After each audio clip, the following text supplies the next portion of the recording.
wabarakatuh. Perkenalkan, kami dari kelompok 4 kelas 12 MIPA 5 SMA Negeri 1 Madiun. Pada kesempatan kali ini, kami akan melakukan ujian praktikum sel volta sederhana dan sel elektrolisis. Sebelum itu, perkenalkan, nama saya Hasna Nazifa Salsabila, nomor absen 14. Perkenalkan, nama saya Nasyalindi Tenaya Pradipta, nomor absen 22. Perkenalkan, nama saya Syaidu Wisakira, nomor absen 33. Perkenalkan, nama saya Alvira Deva Putri Usyanda, nomor absen 5. Mari kita mulai. Nah, percobaan yang pertama, kita akan melakukan percobaan sel volta. Sebelum melakukan percobaan, saya akan menyampaikan tujuan dari percobaan sel volta sederhana ini. Yang pertama adalah siswa mampu membuktikan perubahan energi kimia menjadi energi listrik. Kedua, siswa mampu menentukan potensi lemon sebagai alternatif baterai untuk menyalakan lampu LED. Yang ketiga, siswa mampu menyimpulkan percobaan yang telah dilakukan dan pemahaman sel volta secara teori. Selanjutnya kita akan memasuki alat apa aja sih alat dan bahan yang dibutuhkan untuk melakukan proses sel volta.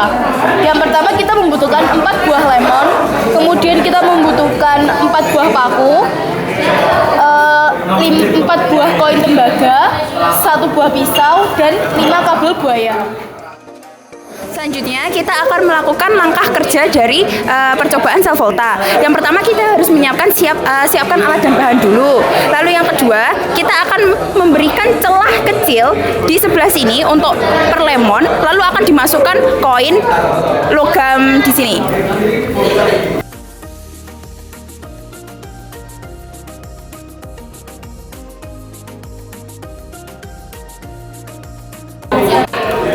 Lalu kita coba masukkan koin yang ada di sini ke dalam irisan lemon tadi.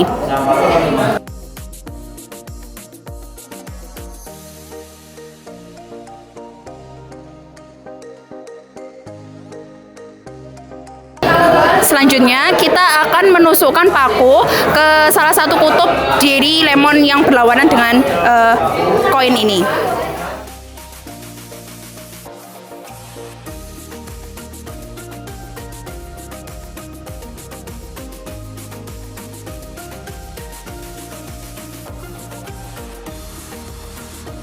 Selanjutnya kita akan memasangkan kabel buaya kepada koin dan logam di sini. Untuk katoda yaitu kutub negatif, maka akan dipasangkan pada paku dengan kabel warna hitam.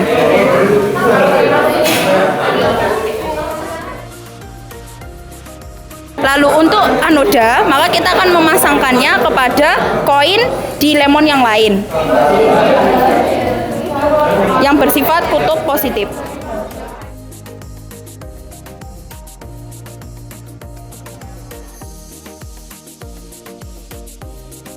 Maka selanjutnya kita akan memasangkan kabel buaya pada lampu LED.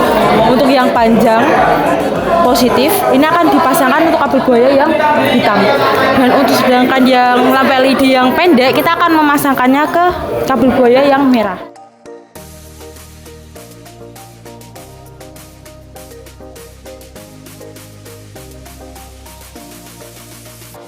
Kita bisa lihat bahwa praktikum ini berhasil karena lampu LED telah menyala. Karena lampu telah menyala, kita akan membuat kesimpulan. Berdasarkan percobaan yang telah kami lakukan, dapat disimpulkan bahwa senyawa asam yang terkandung pada buah lemon dapat mengantarkan energi listrik. Hal itu terjadi karena prinsip sel volta, yakni perubahan di reaksi kimia dari reaksi kimia yang menjadi arus listrik. Buah lemon mengandung senyawa asam yaitu asam sitrat atau C6H8O7. Berdasarkan percobaan kami, senyawa asam pada buah lemon dapat menyalakan lampu LED. Ketika kutub positif dan kutub negatif dihubungkan dengan kabel dan lampu LED di antaranya, maka dapat menyalakan lampu LED dengan terang. Dengan adanya ion-ion buah lemon akan menghantarkan arus listrik. Hasilnya, lampu LED dapat menyala terang. Dengan hasil percobaan ini, dapat dikatakan bahwa buah lemon dapat digunakan sebagai alternatif pengganti baterai dalam menyalakan lampu LED. Namun, tidak dengan skala besar, karena energi listrik yang dihasilkan buah lemon tidak bertahan dalam jangka waktu yang lama. Sekarang Yang kedua adalah kita akan melakukan ujian praktikum sel elektrolisis. Tujuannya adalah Yang pertama, siswa mampu membuktikan perubahan energi listrik menjadi energi kimia. Yang kedua, siswa mampu mengetahui proses elektrolisis pada larutan HCuSO4 dan Ki. selanjutnya saya akan memperkenalkan alat dan bahan yang akan digunakan untuk ujian praktikum sel elektrolisis ini. Yang pertama, kita bisa melihat adanya corong, plat tetes, pipa U, pipet tetes, solasi, pinset, kertas lakmus biru dan merah, indikator universal, gelas kimia, gelas ukur, baterai 9 volt, batang elektroda, 2 kabel buaya, dan juga label nama serta adanya klem dan statif. Selanjutnya kita akan memasuki langkah kerja. Percobaan pertama yaitu dengan larutan CuSO4. Yang pertama kita siapkan alat dan bahan yang akan digunakan. Yang kedua kita akan mengencangkan klem dan statif.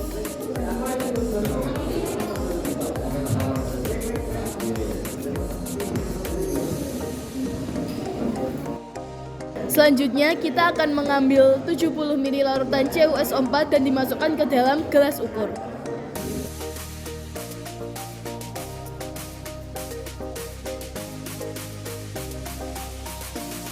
Selanjutnya kita akan mengambil 3 tetes larutan CuSO4 menggunakan pipet tetes dan akan dimasukkan ke dalam plat tetes untuk diuji menggunakan kertas lakmus merah dan kertas lakmus biru.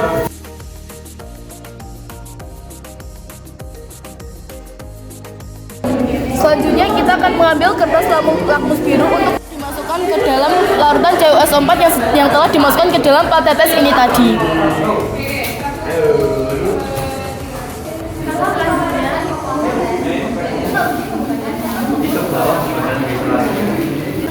Untuk kertas lakmus biru akan berubah menjadi warna merah. Kita akan menempelkan kertas lakmus ini ke dalam laporan kertas kerja.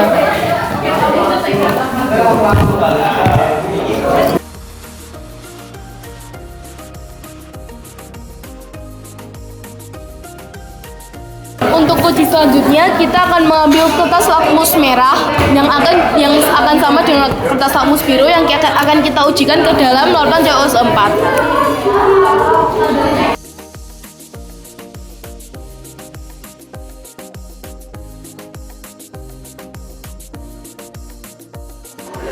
Kertas lakmus merah tetap menjadi warna merah. Lalu kita akan menempelkan ke dalam laporan kertas kerja. Selanjutnya kita akan memasang pipa U kepada klem statif.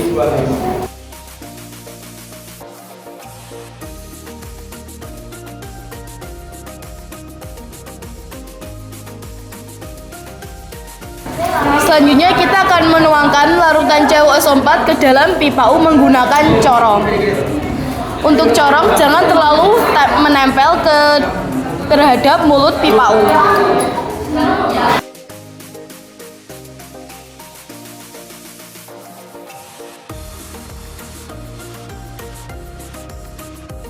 Selanjutnya kita akan mengukur pH menggunakan indikator universal.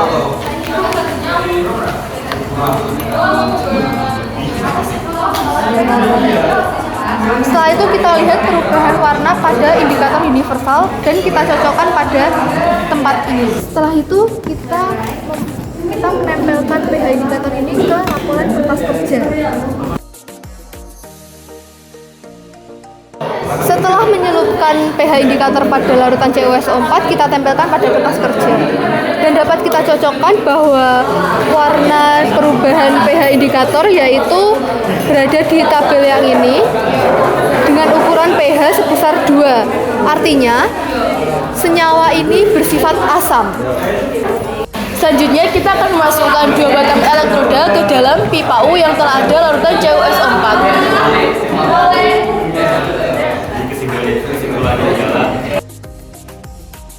Lalu kita pasangkan kabel penjepit buaya pada baterai 9 volt.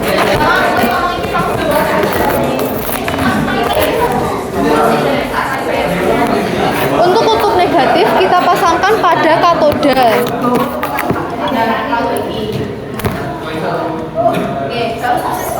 Sedangkan untuk kutub positif kita pasangkan pada anoda.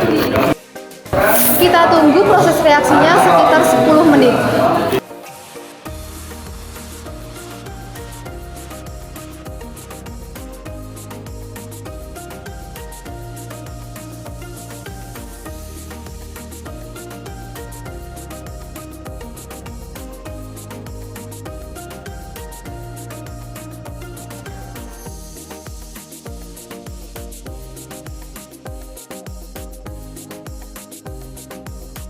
Setelah 10 menit pengamatan, dapat dilihat bahwa pada batang elektroda di anoda menghasilkan gelembung-gelembung air. Pada batang elektroda di katoda terjadi perubahan warna di batang elektroda menjadi warna merah bata. Untuk warna larutan tidak berubah, yaitu tetap terjadi warna biru. Selanjutnya kita akan melepaskan kabel buaya dan batang elektroda dari pipau.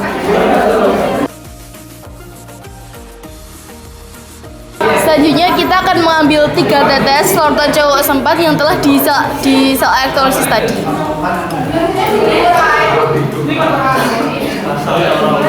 Dan akan kita masukkan ke dalam plat tetes. Selanjutnya kita akan menguji menggunakan kertas lakmus merah dan kertas lakmus biru. Yang pertama kita akan mengambil kertas lakmus biru, kemudian kita celupkan ke dalam larutan CO4 yang telah di elektrolisis tadi.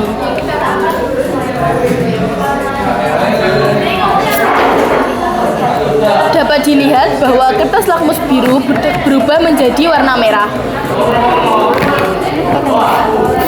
Kemudian kita akan menempelkan kepada laporan kertas kerja.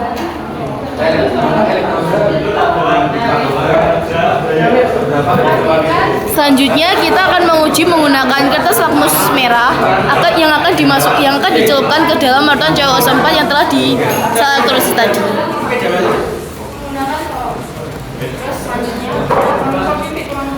Sama seperti kertas lakmus biru, kita akan menempelkan kepada kertas kerja. Dapat dilihat bahwa kertas lakmus merah tetap menjadi warna merah.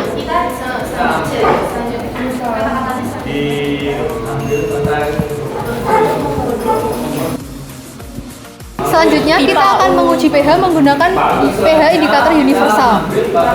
Kita akan menguji pada larutan CuSO4 yang telah dielektrolisis tadi. Lalu kita cocokkan warna ini pada tempat pH indikator universal.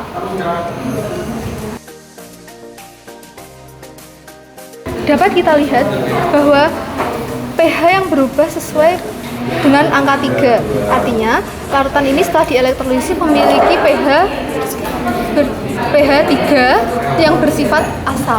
Lalu, kita tempelkan pH indikator ini pada laporan kertas kerja. Selanjutnya, kami akan melakukan percobaan sel elektrolisis yang kedua, yaitu menggunakan larutan Ki.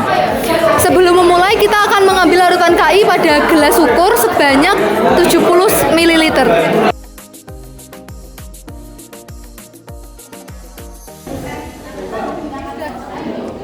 Selanjutnya kita akan mengambil 3 tetes larutan Ki dan dimasukkan pada plat tetes.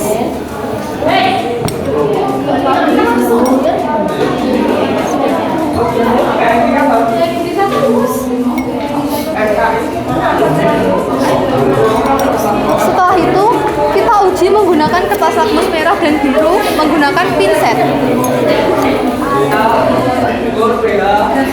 Yang pertama kita akan menguji kertas lakmus merah terlebih dahulu. Kita uji menggunakan pinset dan kita tangkap pada sini.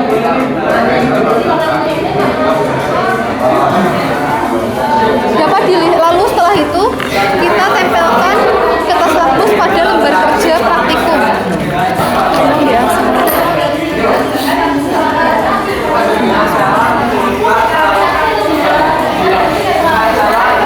Dapat dilihat bahwa kertas lakmus merah tetap menjadi warna merah. Lalu kita uji menggunakan kertas lakmus biru.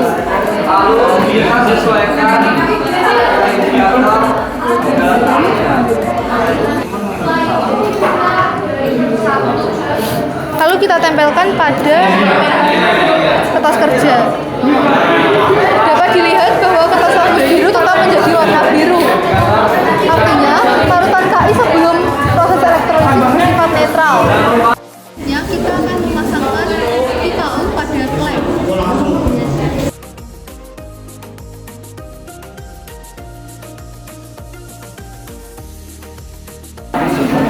Setelah dipasangkan dengan kencang, kita tuangkan larutan KI menggunakan corong.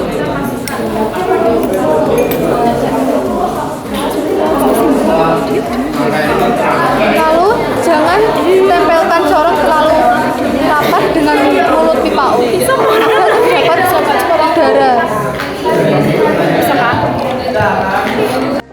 Uji menggunakan pH indikator sebelum proses elektrolisis dimulai.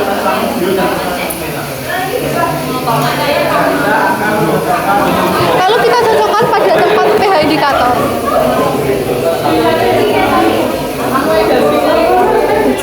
Ukuran pH yaitu 7. Artinya larutan KI bersifat netral sebelum proses elektrolisis. Lalu kita tempelkan pada lembaran kertas kerja. Selanjutnya, kita memasangkan kabel buaya pada baterai. Untuk yang warna hitam kita gunakan sebagai kutub negatif, dan untuk kabel buaya yang kedua yaitu yang warna merah kita gunakan pada kabel buaya positif. Setelah itu dibitkan kabel buaya pada baterang elektroda.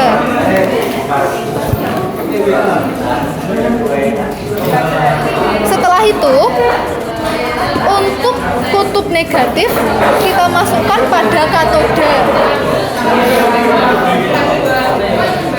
dan untuk kutub positif kita masukkan pada anoda.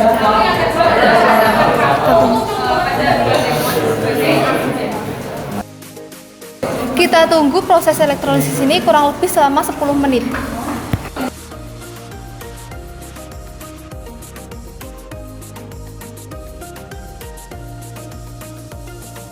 Setelah kita tunggu selama 10 menit, dapat dilihat perubahan warna yang terjadi pada anoda, yaitu warna berubah menjadi kuning kemerahan.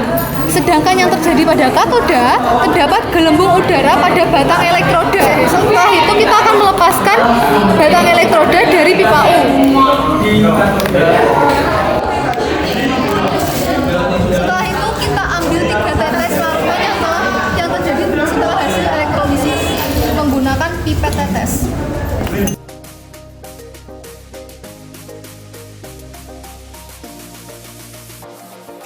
Kita ambil pada larutan yang terjadi dalam anoda.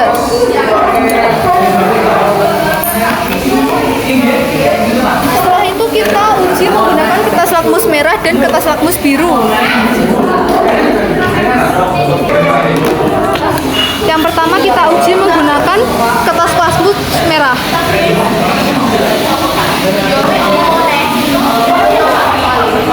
Setelah itu kita tempelkan pada laporan kertas kerja.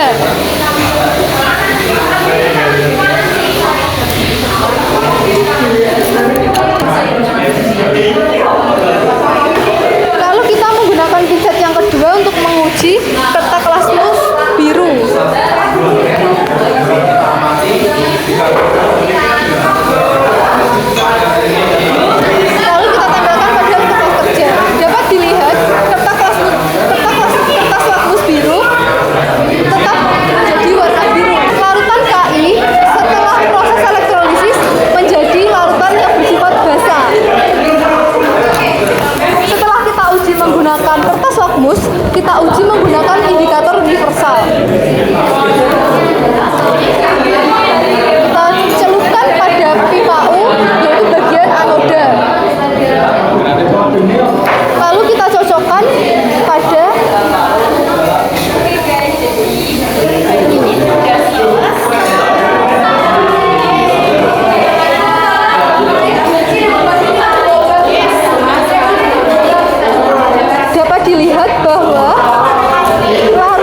yang akan melakukan kesimpulan dari percobaan sel elektrolisis pada larutan CuSO4.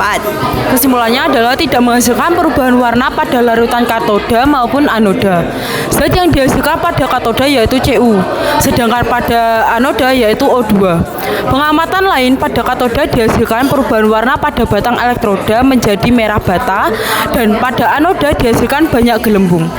Hal tersebut menunjukkan pada katoda terjadi reduksi Cu2+ yang menghasilkan tembaga Cu dan pada anoda terjadi oksidasi H2O yang menghasilkan O2. Reaksi yang terjadi pada larutan tersebut yaitu CuSO4 menjadi Cu2+ ditambah SO4 2-. Untuk di katoda 2Cu2+ tambah 4 elektron menjadi 2 Cu. Di anoda 2H2O menjadi 4H+ ditambah O2 ditambah 4 elektron. Reaksi keseluruhannya 2Cu2+ ditambah 2H2O menjadi 2Cu+ 4H+ ditambah O2. Menjelaskan kesimpulan dari percobaan sel elektrolisis yang menggunakan larutan Ki.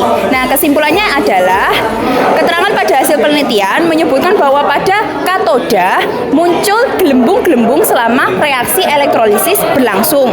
Hal ini menandakan bahwa pada katoda reaksi elektrolisis Ki merupakan sisa asam oksi, sedangkan pada anoda reaksi selama elektrolisis merubah warna larutan menjadi warna kecoklatan kuning.